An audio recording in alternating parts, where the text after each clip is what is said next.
Hello all. So today I'm talking about a 2000 Chevy or GMC with the 5.3 liter engine, what the fuel pump pressure should be, along with the fuel pump wiring diagrams, fuse, relay, and other connectors. So this is going to be very similar to the 1999 Chevy or GMCs and the 2001, 2002 versions, but there might be some things that are different because all the information here is for a 2000 Chevy or GMC with the 5.3 liter. So if you do have another year, be sure to keep that in mind.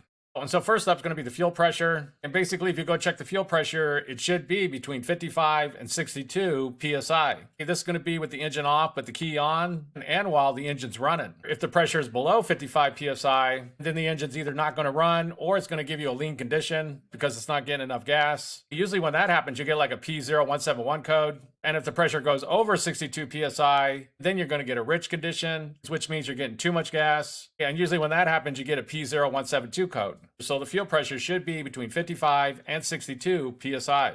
Next up is going to be the fuel pump relay and the fuel pump fuse. And they're going to be located like this.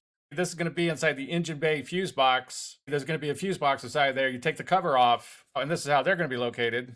This one right here is the fuel pump relay, and there's 20 amp fuse over here. That's going to be the fuse going to it. One thing to mention when it comes to these relays is that if you think you have a bad one, you can't swap it out right here with the horn relay. This one right here is going to be the horn, and it's the same relay as the fuel pump relay. So if you think you have a bad one, you can't swap it out and see if it works. You could put this one over here and push on the horn and see if the horn works. And if it does, you know it's good. If you do have a bad relay, it's always a good idea to get an OEM replacement because sometimes these third-party aftermarket relays, they don't work very long. If you do have a bad relay, I'll put a link in the description box below where you can go get an OEM version. And I'll put a box up right now where you can go and click and get a replacement also. But this right here is the relay, and this 20 amp fuse right here is going to be the fuel pump fuse.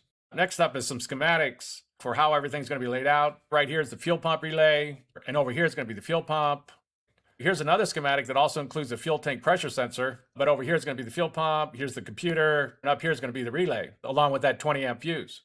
Next up is going to be the pinout that's going to the fuel pump itself. It's going to have 4 wires going to it, and this is how it's going to be laid out.